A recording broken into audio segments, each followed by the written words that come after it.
Bonjour Corinne, bonjour Virginie, bonjour Renaud. Super, ça fonctionne. L'enregistrement est lancé. Ok, bonjour, bienvenue. Alors, je suis désolée, il y a les travaux qui commencent en même temps que la conférence. J'espère que ça va pas durer trop longtemps. Bienvenue à toutes et tous donc pour cette dernière conférence de la semaine. Donc aujourd'hui, on a la joie d'être avec les ateliers numériques de Google et Stéphanie qui va nous présenter donc un sujet alors destiné aux femmes, mais s'il y a quelques hommes dans le chat, aucun problème, vous pouvez suivre la conférence. Ça va être vraiment relever les défis de l'entrepreneuriat. Stéphanie va vous donner plein de techniques, plein de tips. Je te laisserai présenter le sujet juste après. On va être ensemble pour une bonne heure.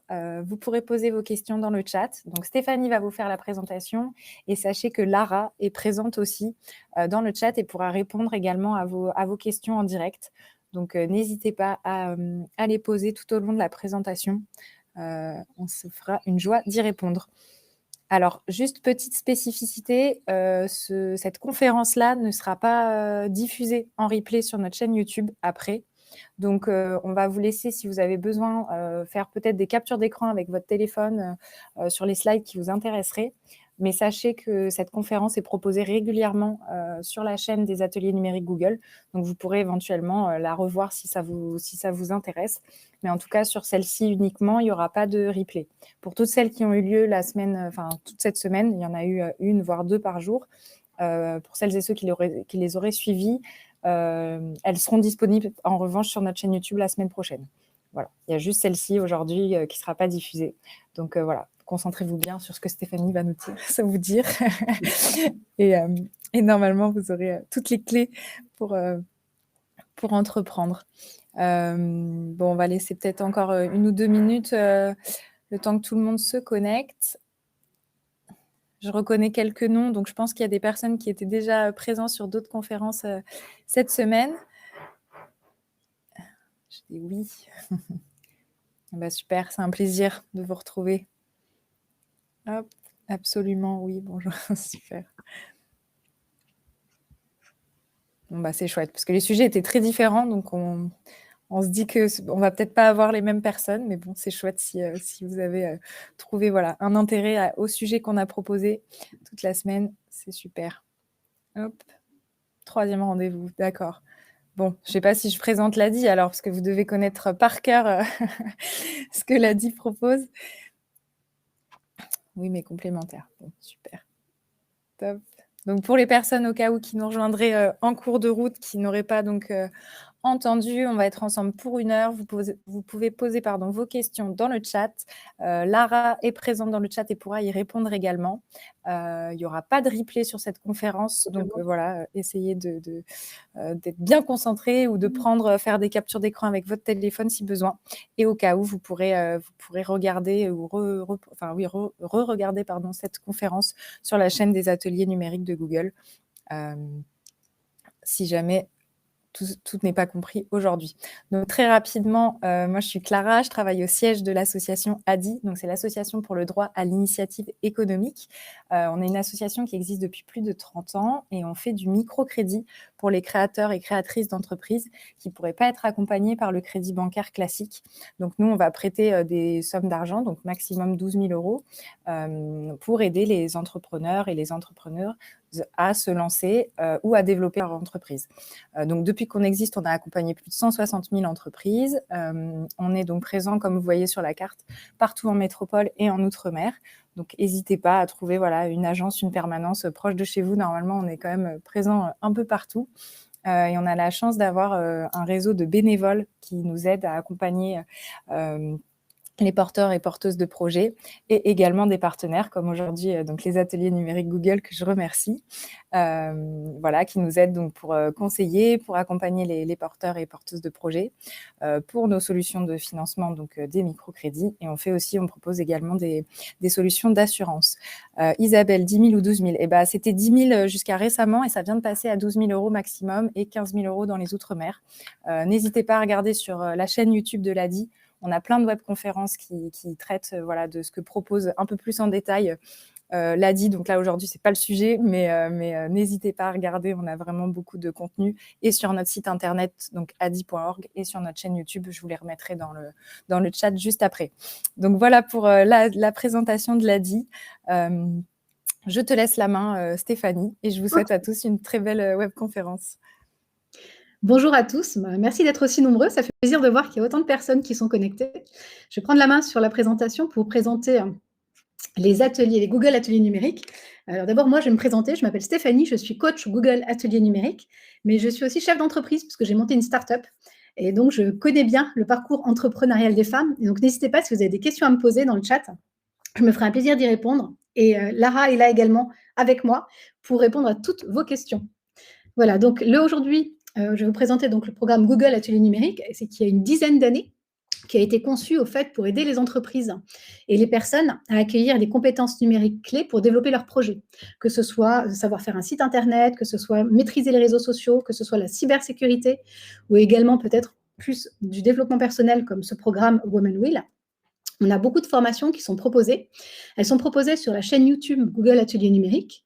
Elles sont proposées sur notre site internet Google Atelier numérique /formation. Lara va nous mettre tous les liens dans le chat. Vous allez pouvoir retrouver toutes ces adresses-là. Elles sont également proposées en présentiel, un jour par semaine, dans 5 grandes villes en France. Il y a Rennes, Montpellier, Saint-Étienne, Nancy et Bordeaux. Donc, un jour par semaine, vous pouvez retrouver ces formations en présentiel. Il suffit de vous inscrire à l'avance. Vous avez toutes ces informations sur la petite adresse qu'on va vous donner dans le chat. Voilà, toutes ces formations, en fait, elles sont sans frais, elles sont accessibles à tous, que vous soyez débutant, intermédiaire ou même avancé. On a plusieurs agences, même des agences marketing digital, qui nous suivent et qui nous posent des questions pour voir si leurs stratégies qu'elles proposent à leurs clients sont bonnes. Vous, si vous avez un problème ou une question en particulier, n'hésitez pas. On a également une hotline sur laquelle vous pouvez appeler pour prendre rendez-vous avec un coach comme moi ou comme Lara et développer pendant 1 heure un concept, un problème, savoir comment est-ce qu'on peut vous aider pendant 1 heure en visio. Ça permet parfois de débloquer des situations qui sont un peu embêtantes. Voilà, donc je vous ai parlé de nos formations.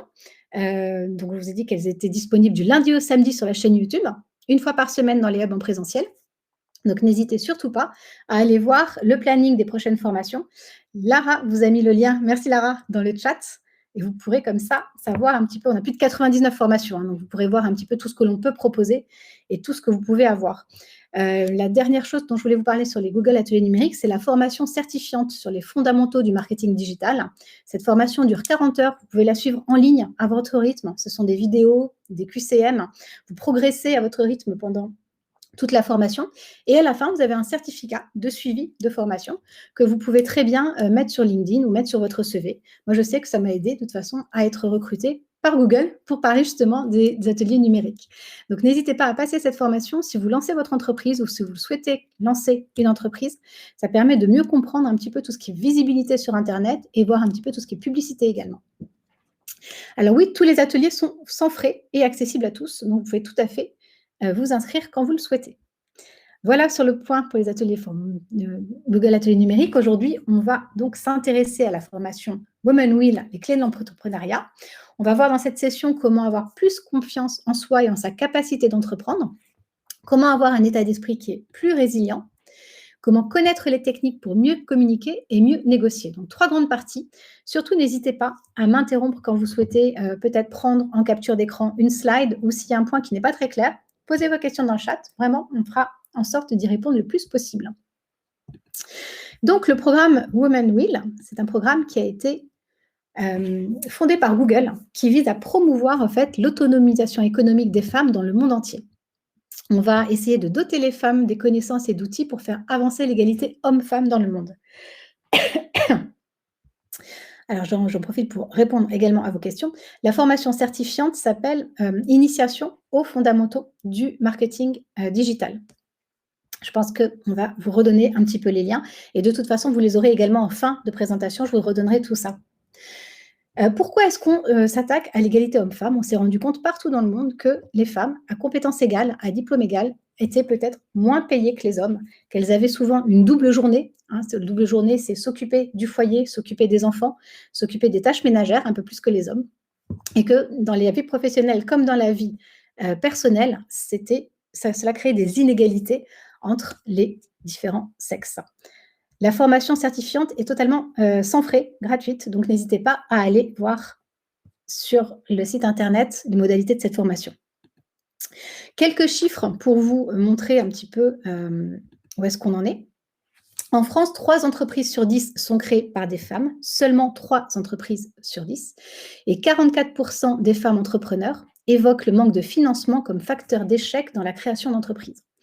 Donc, ce sont des chiffres qui datent de 2017. C'est exactement la même chose en 2019, puisqu'en France, seulement 5% des startups ont été fondées par une équipe 100% féminine.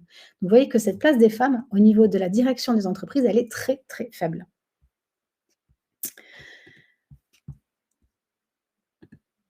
Je suis sur 2 écrans différents. Voilà. Les préjugés jouent un rôle central dans cette différence entre traitement entre femmes et hommes.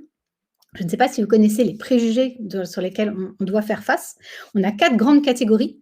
On a d'abord le préjugé de sympathie. Est-ce que ça vous parle, ce préjugé de sympathie? Je pense que vous savez exactement ce que c'est si vous êtes une femme, si vous avez déjà été confronté au manque du travail, au monde du travail.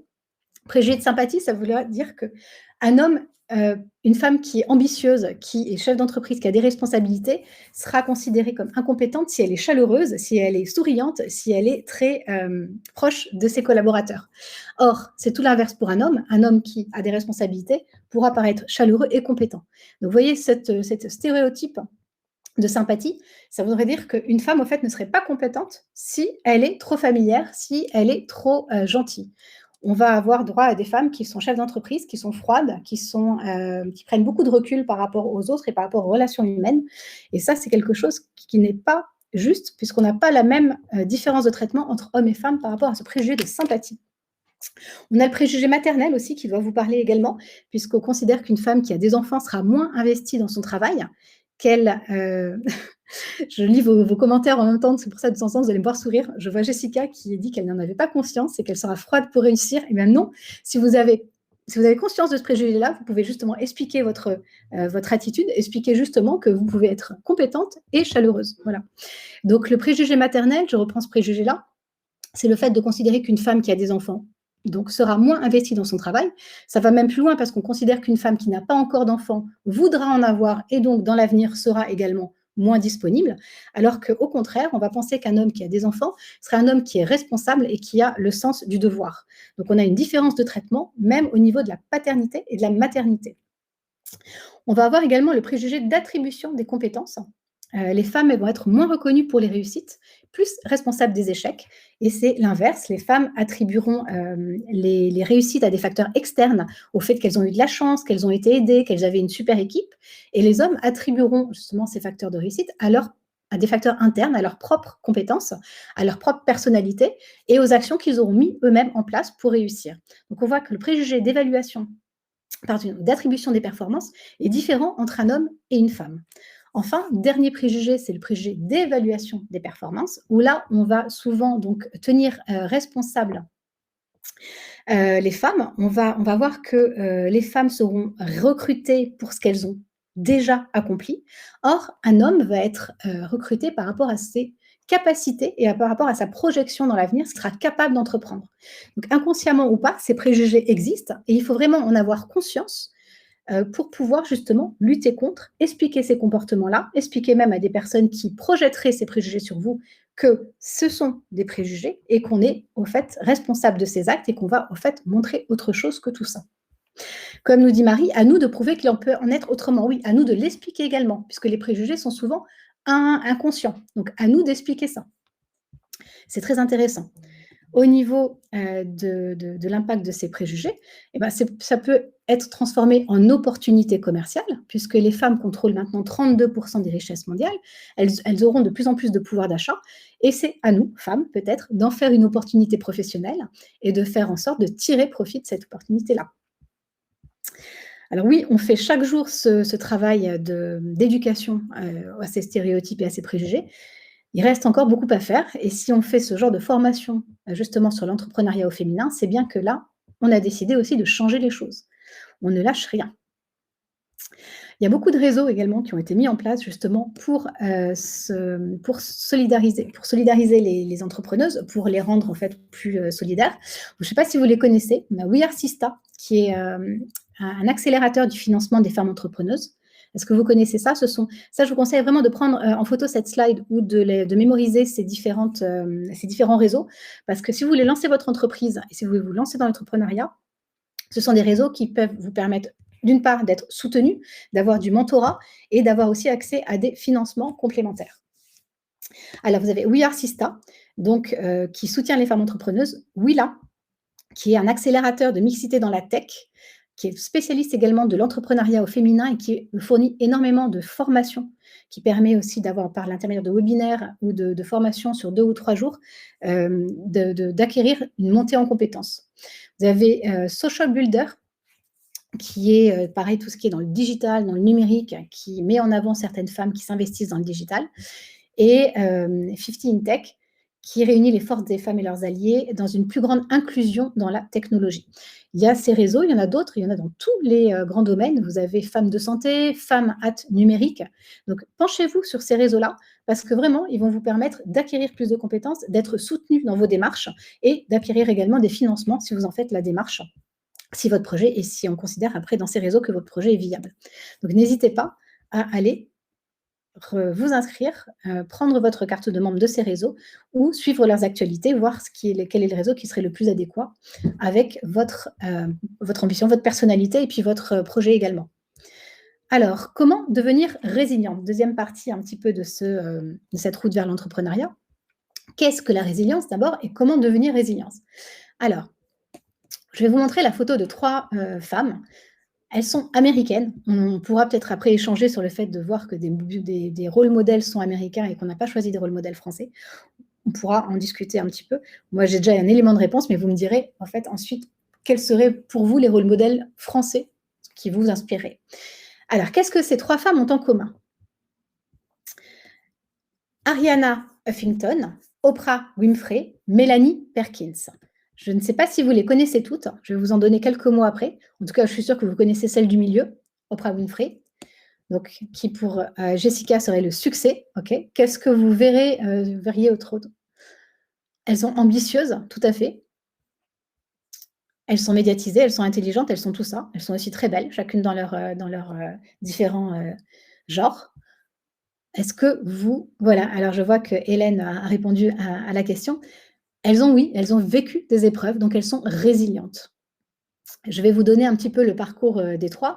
Arianna Huffington, c'est elle qui a monté le Huffington Post. Je ne sais pas si vous êtes abonné à ce journal en ligne. C'est un média qui donne tout ce qui est information déjà soit spécialisée, soit globale. Et Arianna Huffington, elle s'est plantée dans sa carrière. On lui a refusé tous les financements. Au départ, elle voulait juste faire une newsletter. Elle n'a pas du tout été suivie. Elle a ensuite lancé le Huffington Post, mais avec des articles qui n'ont pas du tout été crédibilisés. Elle a été très critiquée sur ses prises de parti. Elle a fini par repenser son concept, par remettre tout à plat. Et c'est là où elle a monté le premier média en ligne, le Huffington Post, où elle a reconnu la réussite qu'elle a eue. Donc, on peut voir que par rapport à son histoire, elle a eu 36 réponses négatives d'éditeurs, 36 réponses négatives d'investisseurs. Elle a tenu bon et elle a monté son journal, comme elle l'a entendu, en corrigeant ce qui pouvait être corrigé. Elle a écouté les uns et les autres et elle a pu connaître le succès. Oprah Winfrey, c'est cette célèbre présentatrice américaine. Mais il faut savoir que Oprah Winfrey a été licenciée de son premier emploi de présentatrice à Baltimore.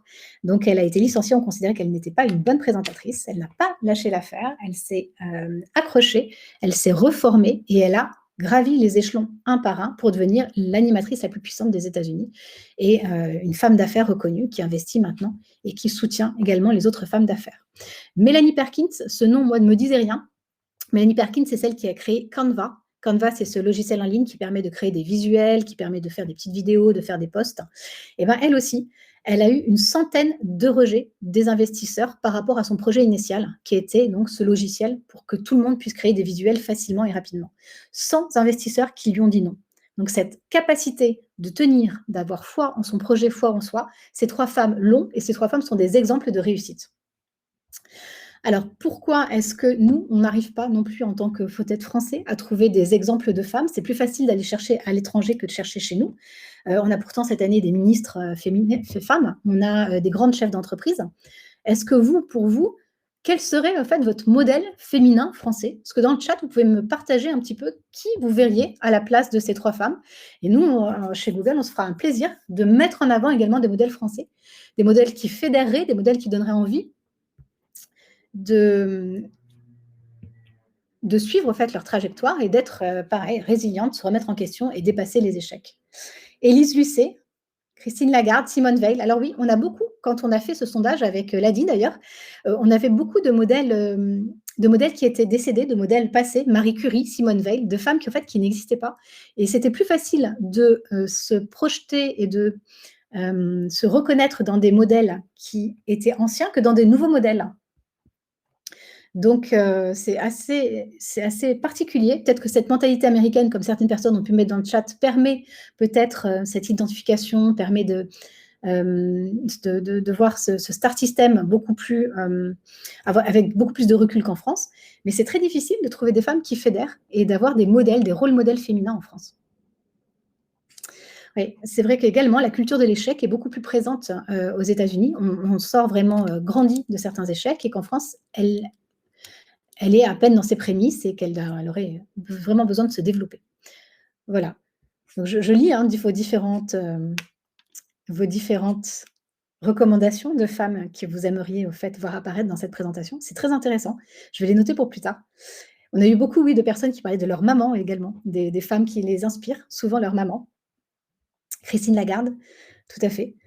Nadine de Rothschild pour certaines, Virginia Efira. Donc, est-ce qu'on prendrait des actrices? Est-ce qu'on prendrait des femmes politiques? Est-ce qu'on prendrait des personnalités, des leaders d'opinion? C'est un beau sondage qu'on pourrait faire plus tard. Alors, la résilience. La résilience est la plus grande qualité d'une entrepreneuse qui réussit. On a ici une définition. C'est une forme d'habilité émotionnelle et cognitive utile à l'entrepreneuse, notamment pour rebondir après ses échecs liés à leur démarche entrepreneuriale.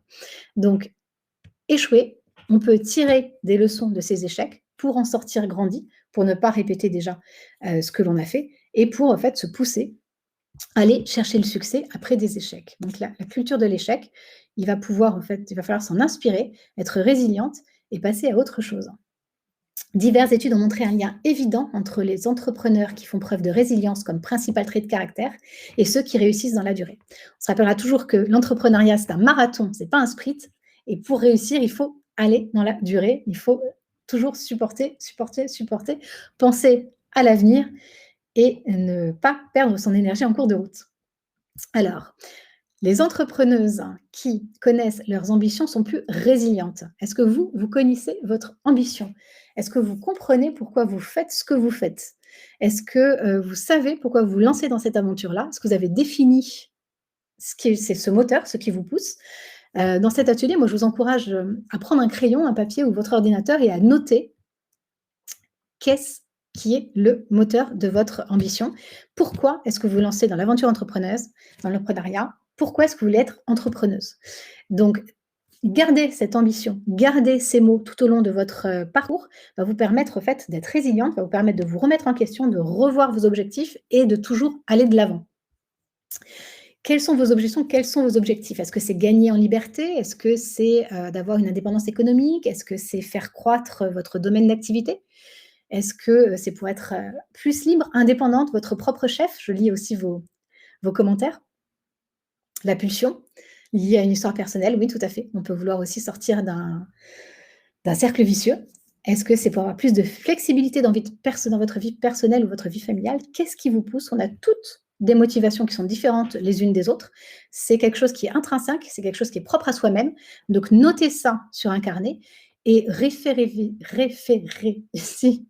de temps en temps pour ne pas oublier pourquoi vous faites tout ça. Ça permet de surmonter certains obstacles et ça permet de dépasser les épreuves. Je lis encore. Besoin de changement, avoir un impact positif, avoir un impact sur l'environnement, ouais. S'occuper plus d'autrui, être en lien.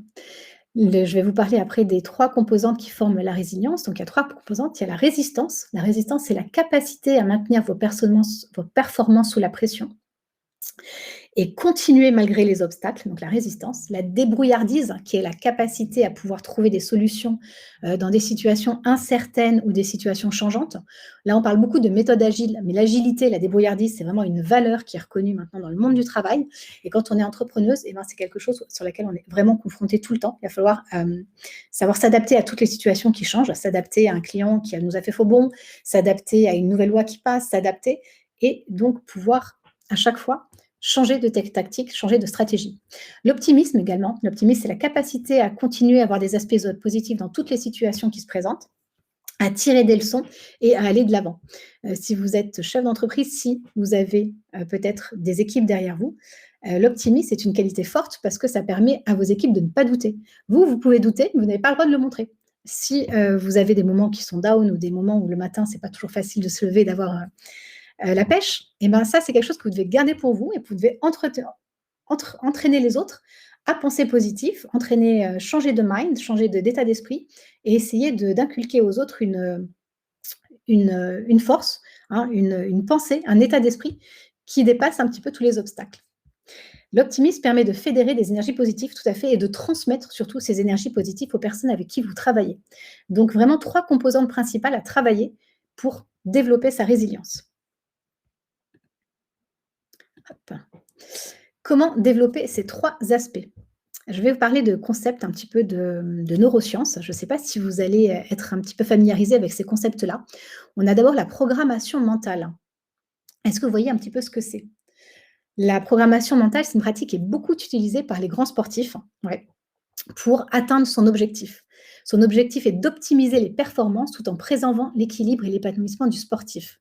Donc la programmation mentale, ça va permettre de développer ses capacités de résilience. Elle marche aussi bien pour les sportifs que pour les entrepreneurs. Oui, tout à fait, la PNL qui est la programmation neurolinguistique.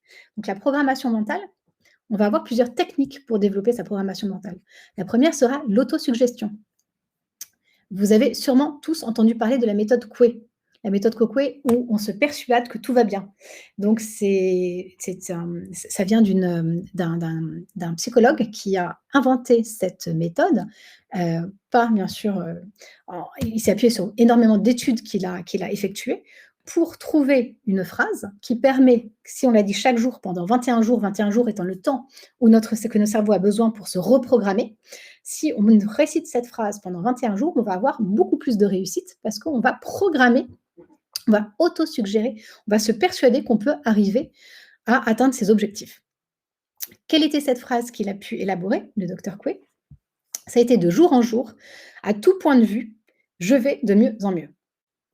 Donc, de jour en jour, à tout point de vue, je vais de mieux en mieux. Donc, c'est une phrase qui va agir comme un peu un logiciel dans notre cerveau, qui va chercher nos failles, qui va chercher nos doutes, qui va chercher nos soucis du moment, qui va réparer tout ça, qui va essayer de débloquer certaines pensées négatives ou pensées paralysantes que l'on a, et débloquer, en fait, notre volonté de réussir. Et cette force d'aller atteindre ses objectifs va être boostée. Voilà, c'est l'autosuggestion. C'est une méthode de base. Elle est proposée par Émile Coué. Elle consistait à se répéter plusieurs fois chaque jour une phrase résumant les résultats qu'on voulait obtenir. Et cette phrase, elle n'est pas anodine, hein. Il a cherché, il a formulé, il a essayé plusieurs formulations différentes. Et c'est vraiment cette phrase-là qui permet d'avancer et qui résume les résultats qu'on veut obtenir. Voilà. À essayer. Moi, je sais que ça a marché pour moi, donc je vous encourage vraiment à essayer cette phrase-là. On a aussi plusieurs formulations différentes en fonction des objectifs que l'on veut atteindre.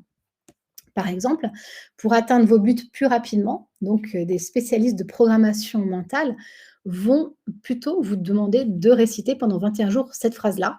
D'ici le mois de juillet, j'aurai accompli ou obtenu. Là, vous mettez le but que vous voulez, l'objectif que vous souhaitez, alors j'agis en conséquence. Donc prenez également cette slide en capture d'écran ou en photo, parce que si vous souhaitez adapter cette phrase à votre situation, vous allez pouvoir choisir celle qui vous convient le mieux. Prendre confiance en soi. J'ai confiance en moi et je suis bien dans ma peau. Ou alors, je me visualise confiant et je deviens confiant.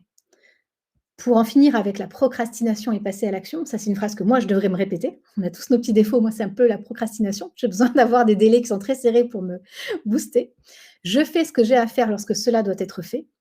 Le bonheur est dans l'action, alors je passe à l'action. Et pour avoir du succès, chaque jour, je multiplie ma valeur par 100 et mon succès augmente en conséquence. Ou alors, je pense succès, j'attire le succès. Donc, choisissez un petit peu votre phrase, essayez de la moduler en fonction de ce qui vous parle, en fonction également des mots que vous aimez bien. Vous pouvez également choisir d'écrire votre propre phrase. On a des conseils pour écrire sa propre phrase qui sera personnalisée à vos objectifs. On a 6 conseils pour écrire sa propre phrase. Donc d'abord, il faut être précis quand on écrit sa phrase. Il faut donner des objectifs temporels, des objectifs qui soient aussi atteignables. Il faut être concis, donc précis, concis, une phrase qui est facile à se remémorer, une phrase où il y a peu de mots, entre 10 à 15 mots maximum. On va utiliser toujours la forme affirmative, toujours se projeter affirmativement. Je ne vais pas écrire « je ne peux », je ne veux pas, ou enfin, j'atteindrai peut-être. Non, on va être dans l'affirmatif, j'atteindrai, je suis sûre que je ferai. On va également bannir le conditionnel. J'aimerais bien, il faudrait que, je souhaite heureux. Non, non, non, non, on va mettre du présent. Je suis, je fais, je veux. Donc, précis, concis, une phrase qui soit dans l'affirmatif, une phrase qui soit au présent et pas dans le conditionnel, une phrase qui soit être réaliste, optimiste, réaliste, des objectifs qui sont atteignables. Donc oui, il y a quelqu'un qui me parle des objectifs SMART, tout à fait. Si vous avez un petit peu des notions de marketing, les objectifs SMART, ce sont des objectifs soit S comme spécifique, M comme mesurable, A comme atteignable, R comme réaliste et T comme temporel, atteignable dans le temps. Voilà.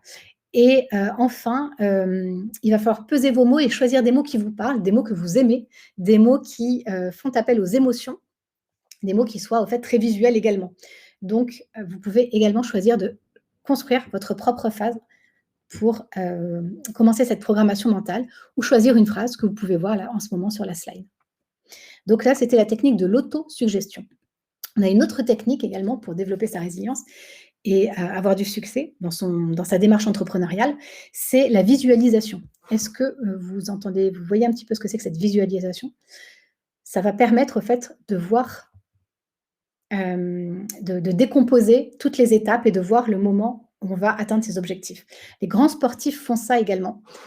Quand il y a une grande compétition, une compétition olympique ou un grand tournoi, les grands sportifs vont visualiser chaque étape de leur course jusqu'à la ligne d'arrivée, franchir cette ligne d'arrivée et cette victoire. On va visualiser tout ce qui va se passer dans le programme. Oui, vous, Claire, vous êtes Raphaël Nadal. Bah, très bien, soyez Raphaël Nadal. Ça peut vous donner de la force, de l'énergie. Visualisez-vous en Raphaël Nadal.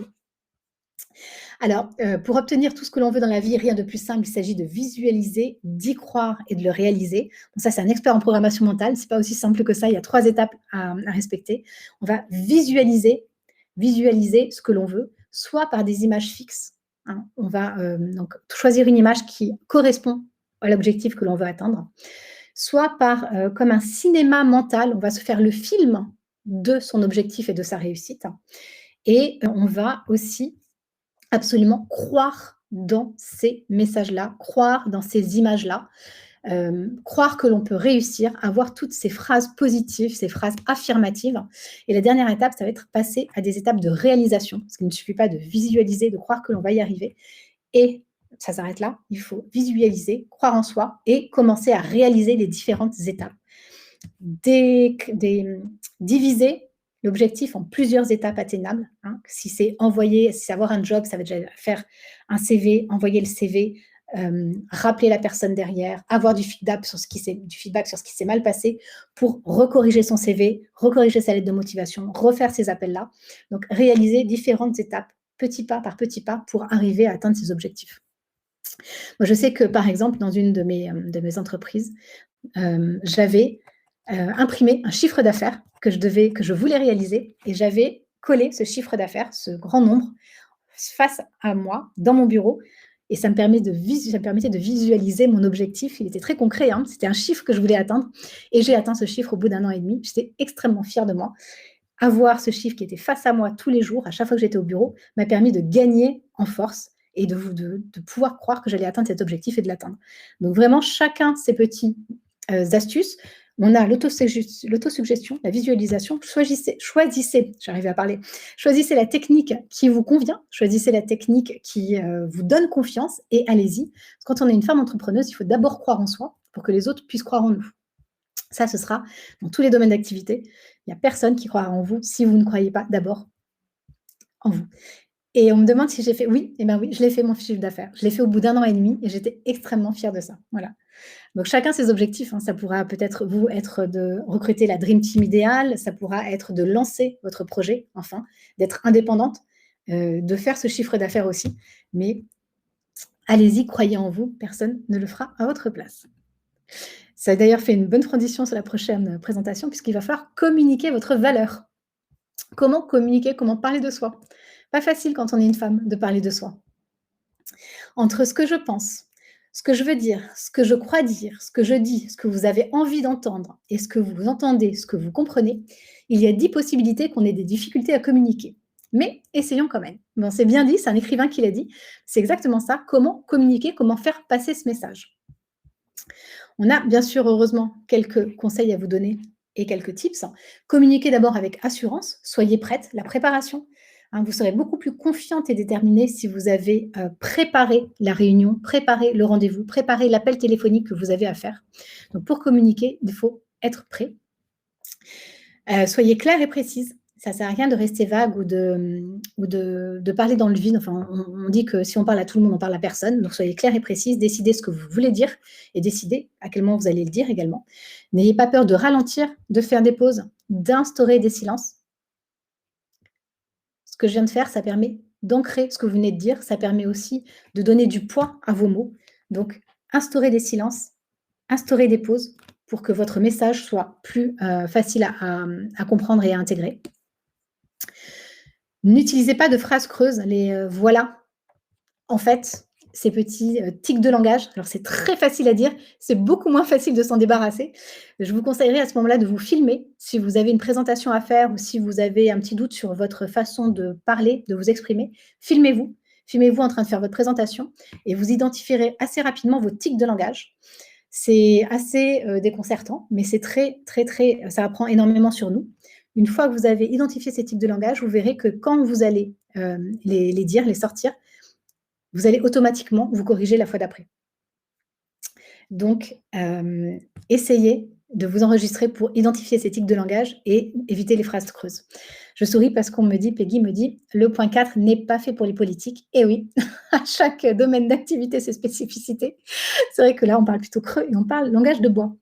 Dernier conseil, ayez conscience de votre langage corporel. Moi, là, je ne vais rien vous apprendre. On sait très bien que recevoir un discours, les bras fermés, alors qu'on a plutôt... il faut ouvrir, il faut s'ouvrir à l'autre, il faut passer le message avec des gestuelles qui soient incluantes. Donc, le langage corporel est très important. Faites attention à votre attitude, à la façon de vous poser sur la scène, bien sûr, devant votre caméra.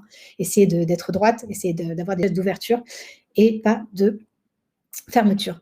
Il y a pour le langage corporel, pensez à sourire également, pensez à votre sourire. On dit souvent qu'au téléphone, le sourire ne s'entend pas. Au contraire, dans toutes les formations en marketing et en vente, on nous apprend à sourire au téléphone. Donc, le sourire est également un langage corporel qu'il faut vraiment travailler. La posture également, tout à fait. Donc, les différents tips pour communiquer avec assurance et renforcer cette image de confiance que vous allez donner à vos interlocuteurs. Il faut les travailler. Elles ne viennent pas naturellement si vous ne les avez pas d'emblée. Si vous les avez d'emblée, vous êtes une vraie leaduse, donc tant mieux pour vous. Et félicitations. Si vous ne les avez pas, sachez que ça se travaille et qu'on peut tous acquérir ce langage de communication. On peut tous travailler sur ces points-là.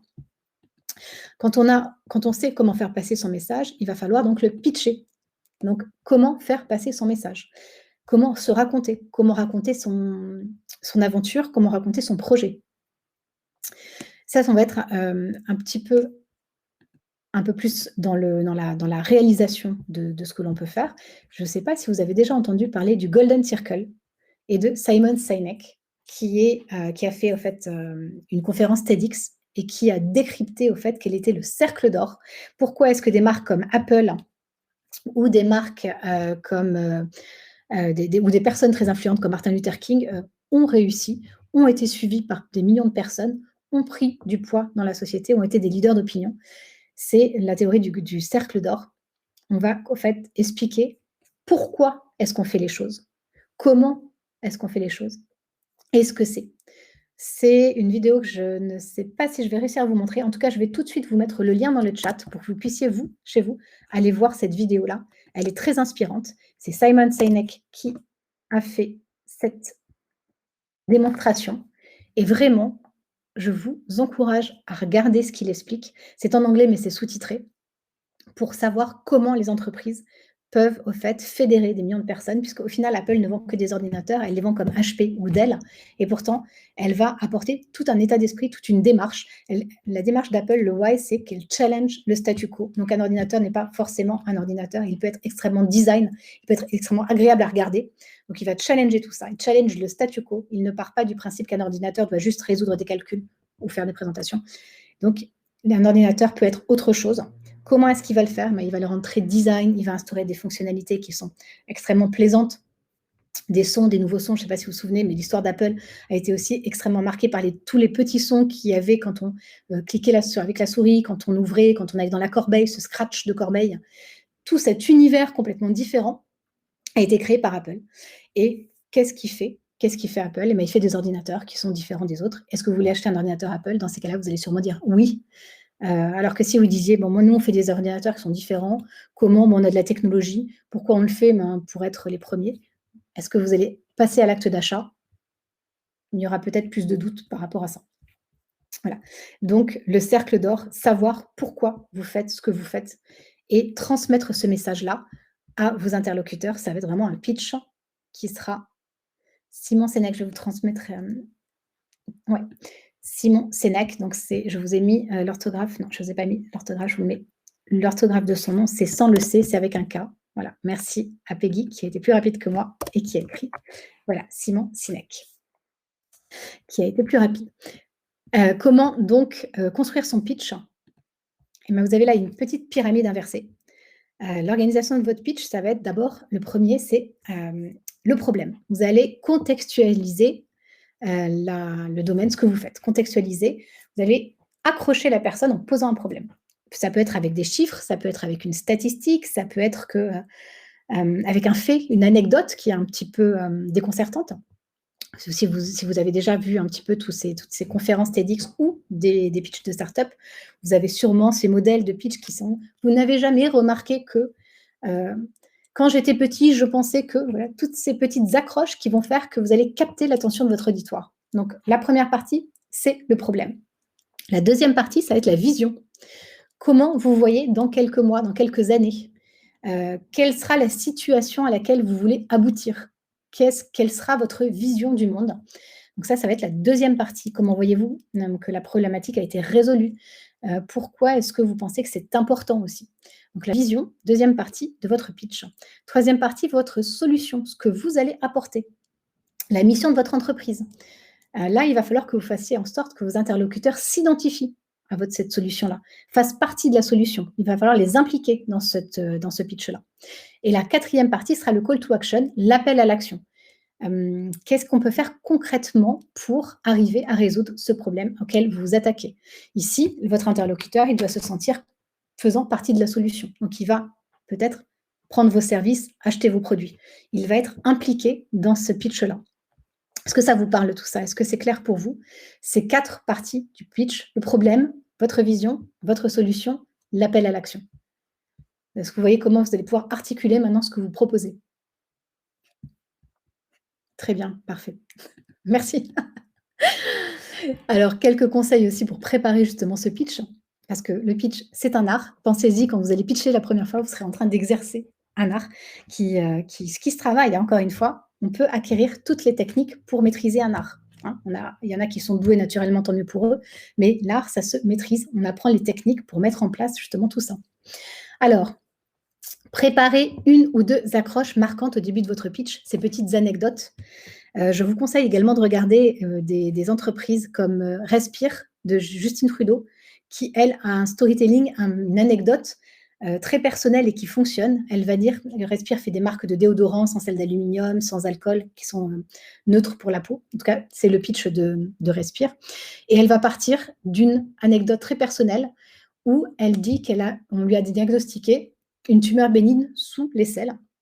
Et c'est en prenant conscience de cette maladie-là qu'elle a eue, qu'elle s'est dit qu'elle mettait sur sa peau des déodorants dont elle ne savait pertinemment qu'ils n'étaient pas bons pour elle, avec des sels d'aluminium, avec des composants qui étaient néfastes pour la peau.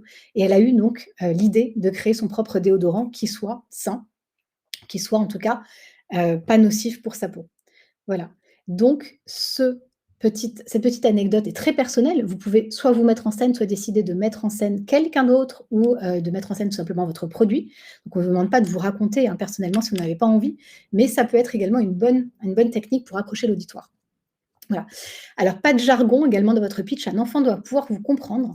Pensez à raconter d'abord une histoire pour vos utilisateurs. Ce sont les personnes, votre audience, votre auditoire doit pouvoir se reconnaître à travers ce que vous leur racontez. Soyez authentique, pas la peine d'aller chercher des valeurs ou des histoires qui ne vous concernent pas. Je dis souvent si vous êtes McDonald's, vous n'allez pas parler de Nutri-Score, vous n'allez pas parler de gastronomie, vous allez prendre des choses qui vous regardent.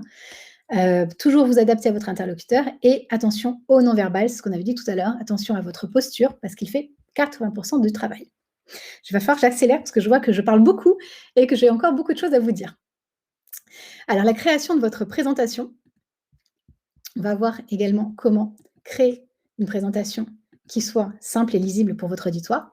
Vous allez d'abord expliquer en quoi consiste la mission principale de votre activité. Vous allez décrire votre client type et décrire le problème auquel il est confronté. Et vous allez montrer comment vos clients vont tirer profit de votre collaboration avec vous. Comment est-ce que vos clients vont utiliser vos produits et être bénéficiaires, en tout cas, de ce que vous leur avez apporté. Il y a un pitch qui est différent au niveau de la vente et au niveau de l'investissement. Ça dépend pour qui vous pitchez et dans quel objectif vous pitchez. L'approche vente, ça va être des positionnements qui vont être variés, adaptés à chaque client et à ses besoins. Vous allez répondre à un problème spécifique et vous allez donc montrer que l'entreprise à laquelle vous adressez a ce problème-là et vous allez parler des avantages de votre produit. Qu'est-ce que le produit va vous apporter et qu'est-ce que le service va apporter à votre interlocuteur.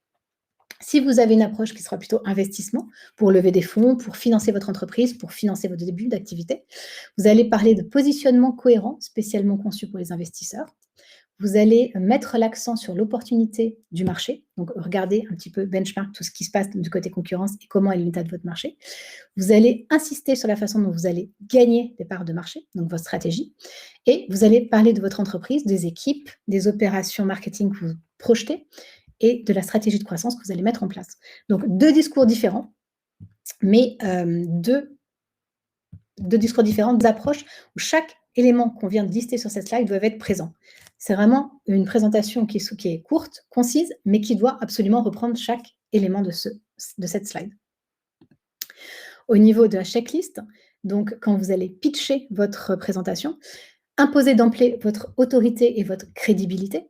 Donc, dites qui vous êtes, dites pourquoi vous êtes là, mais ne passez pas votre temps à justifier votre présence. Moi, dans le début de présentation, je vous ai dit que j'étais coach Google, que j'avais été chef d'entreprise. Je ne vous ai pas dit combien de temps, où, pourquoi, quel était mon domaine d'activité. Je n'ai pas besoin de me justifier. Vos interlocuteurs, ce sera la même chose. Vous dites qui vous êtes, vous n'allez pas aller chercher toutes vos expériences professionnelles qui montrent que vous êtes bien à la bonne place. Vous faites confiance et vous êtes, si vous avez de façon décidée de vous lancer, vous êtes à la bonne place. C'est votre propre projet. Vous n'avez pas à justifier ça. Vous allez mettre l'accent sur l'opportunité et le potentiel associé à votre projet, à votre offre de service ou à votre offre de produit. Offrir une vision capable de susciter l'enthousiasme. Racontez cette histoire. Insistez sur l'importance de l'opportunité identifiée. Maîtrisez tous les aspects techniques et commerciaux en détail. Donc, toute présentation se prépare à l'avance. Pensez à une offre de prix, pensez à une offre de repli, pensez à ce que vous pouvez, si vous devez faire une remise, pensez à quel service vous pouvez offrir à côté. Si vous essayez à chaque fois d'avoir toujours quelque chose, un geste, une compensation. et faire de votre présentation un récit convaincant et authentique. Vous devez croire en vous et ça doit sortir quand vous parlez, quand vous faites votre présentation. À éviter, passer trop de temps à confirmer sa légitimité, se perdre dans les détails, vous efforcer de prouver que vous méritez d'être là, c'est exactement ce qu'on vient de dire. J'en ai perdu ma slide, excusez-moi. Ne pas estimer votre marché ou l'opportunité de façon objective et faire preuve d'une prudence excessive dans votre projet. On va passer rapidement sur la deuxième partie, c'est conclure une affaire.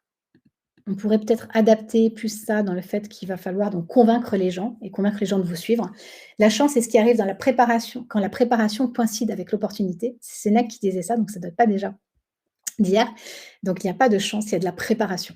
Donc la chance, c'est ce qui arrive quand la préparation coïncide avec l'opportunité. Il y a le marché que vous avez senti, cette vision que vous voulez faire de votre produit ou de votre service, et la préparation. Comment préparer son rendez-vous, justement? Déterminer l'objectif du rendez-vous, que ce soit un rendez-vous téléphonique, un rendez-vous en présentiel ou peut-être même un mail. Il va falloir déterminer l'objectif de cette action-là. Se renseigner, bien sûr, sur son interlocuteur, sur la société, sur son secteur d'activité, sur son positionnement, voir un petit peu ses actualités, aller se renseigner en faisant une veille informative. Déterminer un plan de bataille, déterminer vos arguments, préparez votre pitch, et là, il n'y a pas de solution miracle, il va falloir répéter votre pitch, répétez-le devant des gens qui puissent vous faire des retours bénéfiques et poser des questions. Préparez les questions qui pourraient être des questions fermées, des questions ouvertes. Vous voyez un petit peu toutes les questions que votre pitch va provoquer chez les gens. Essayez de répondre à l'avance à ces questions-là pour bien préparer votre entretien. Si vous devez... Vous devez répéter votre pitch, pensez à adapter votre pitch à l'auditoire, adapter votre discours aux personnes, affiner les points clés, essayez de sortir de votre discours avec les 3 grandes informations importantes que les personnes doivent retenir et pensez à respirer, à prendre des pauses et à votre langage corporel. Là, on redit un petit peu ce qu'on a déjà expliqué. Je ne vais pas m'apesantir. Là, par contre, c'est assez important. 5 astuces pour les femmes entrepreneuses. Ça, c'est des choses que nous, en tant que femmes, on doit vraiment arriver à avoir.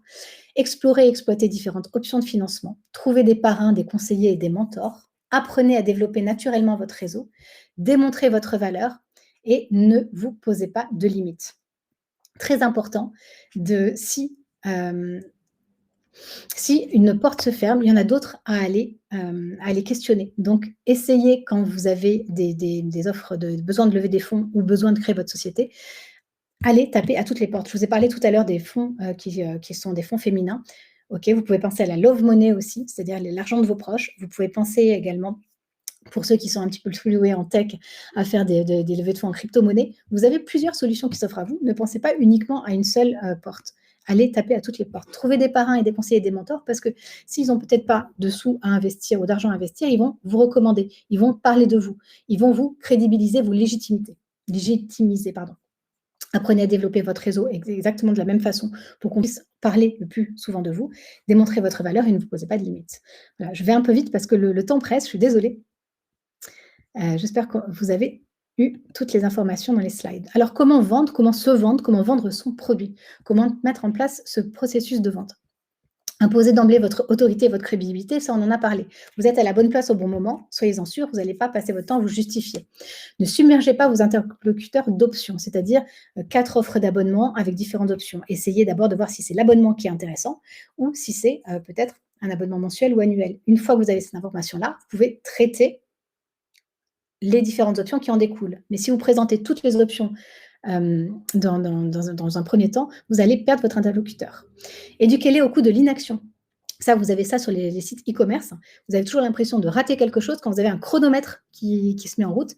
L'inaction, ça veut dire exactement la même chose ici. S'ils ne n'utilisent pas vos produits, qu'est-ce qu'ils vont perdre? Donc, éduquez-les à la perte plutôt qu'au gain avec vos solutions ou vos produits que vous proposez. Mettez-vous à leur place et préparez-vous aux objections. Là, encore une fois, faites ce travail de questions.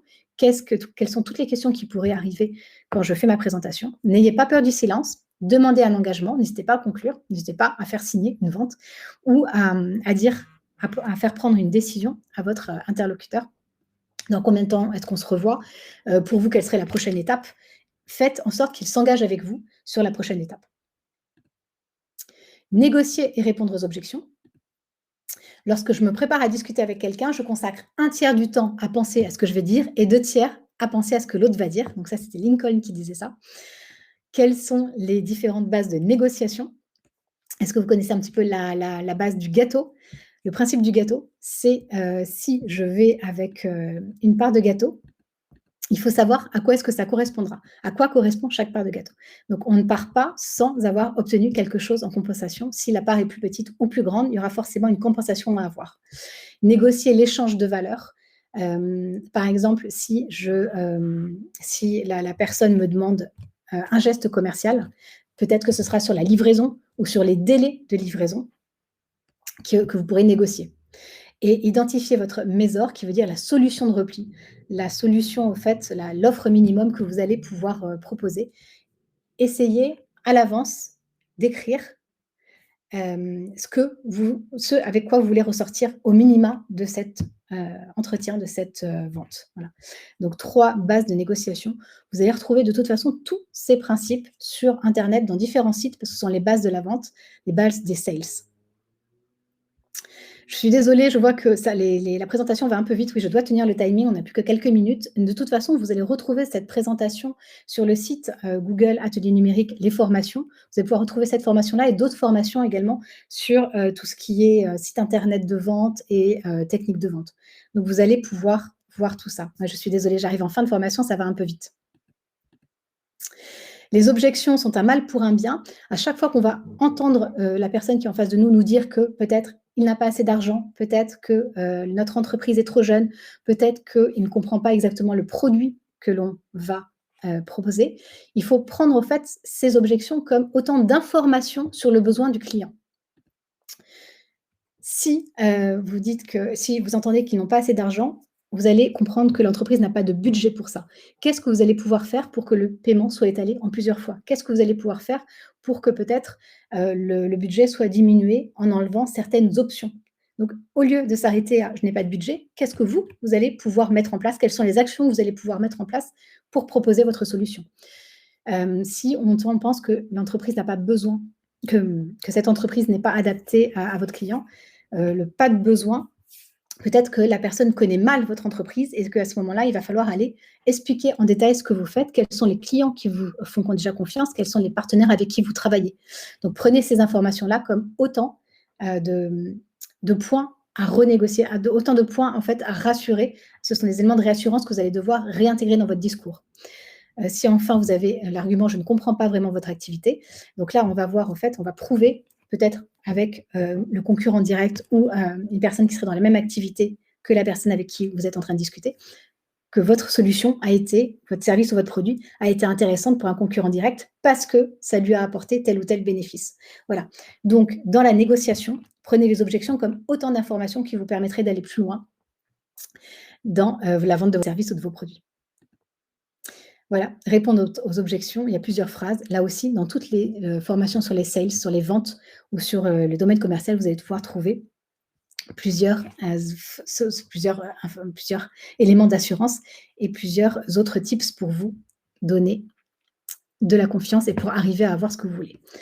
Là, ce sont d'autres objections. On ne va pas rester trop longtemps dessus. Je préfère venir sur un temps de questions-réponses. Est-ce que vous voulez que je revienne sur certaines slides en particulier? Est-ce que vous voulez que je revienne sur certains concepts? Dites-moi dans le chat ce qui va et ce qui ne va pas dans cette présentation. Je sais que ça allait un peu vite sur les dernières slides. Est-ce que vous voulez que je revienne sur des petits concepts en particulier? J'en profite pour regarder un petit peu également vos messages, voir s'il y a des demandes spécifiques. Voilà. Ladi vous dit qu'il y a un replay, hein. Il y a un replay de cette présentation. Vous pourrez le voir à votre rythme plus calmement. Sur le pitch, alors sur le pitch, les étapes du pitch, qu'est-ce que vous voulez que je vous remontre un petit peu sur le pitch? La checklist à faire. Alors, l'art du pitch, donc je vous ai dit d'aller voir Simon Sinek qui explique pertinemment, avec beaucoup de clairvoyance pourquoi est-ce qu'Apple a fonctionné. L'organisation du pitch, le problème, la vision, la solution, l'appel à l'action. Et la check, les 6 conseils pour mieux pitcher. Voilà. Ladi vous dit, hein, que le replay sera disponible bientôt et vous pourrez revoir ça calmement. Les erreurs à éviter quand on pitch. hop, quand on fait sa présentation, la checklist à éviter, passer trop de temps à confirmer sa légitimité, se perdre dans les détails, c'est forcer de prouver que vous méritez d'être là, ne pas estimer assez bien son marché et faire preuve d'une prudence excessive dans votre projet. Voilà. Donc, je vous remercie d'avoir suivi cette formation. Je vous redonne deux, trois adresses que je vous avais données au départ. Donc, le site internet ateliernumérique.fr, toutes les formations pour voir justement celles sur les sites internet, comment faire son site internet, comment optimiser son site internet pour vendre. Et le numéro de téléphone, la hotline, le 01 76 21 52 00. Si vous voulez avoir un coach en direct pendant 1 heure en visio, c'est totalement sans frais et ça permet de débloquer des points souvent qui prennent du temps, alors que là, en 1 heure, le coach fera avec vous. Il ne fera pas à votre place. Par contre, on fera ensemble les démarches qui vous posent problème. On pourra vérifier une stratégie digitale, on pourra vérifier vos besoins, on pourra vérifier quels réseaux sociaux dont vous avez besoin. C'est excessivement important. Si vous avez aimé cet atelier, si vous n'avez pas aimé cet atelier, n'hésitez pas à nous le dire sur l'enquête de satisfaction. Vous avez et l'adresse et le lien ici. Et il me reste à vous souhaiter une très, très bonne journée et à repasser la main à Lara ou à Clara, peut-être, pour le mot final sur l'ADI. Merci vraiment à vous et merci de votre participation. Merci beaucoup Stéphanie. Merci, à toutes et tous. J'ai l'impression que voilà, les compliments pleuvent, dans le chat. Donc merci vraiment, pour ta présentation on ne peut plus claire. Merci Et à bah, écoutez, je vous souhaite une très belle soirée. Donc du coup, oui, bon, normalement, on n'envoyait pas le replay, mais là, voilà, ça a été dit, donc on vous enverra le replay par mail, exceptionnellement et le reste des replays, sera, disponible sur notre chaîne YouTube, voilà. Bah, écoutez, très belle, fin de journée à toutes et à tous et puis à très bientôt pour d'autres, webconférences avec Ladi. À bientôt, au revoir. Au revoir à toutes.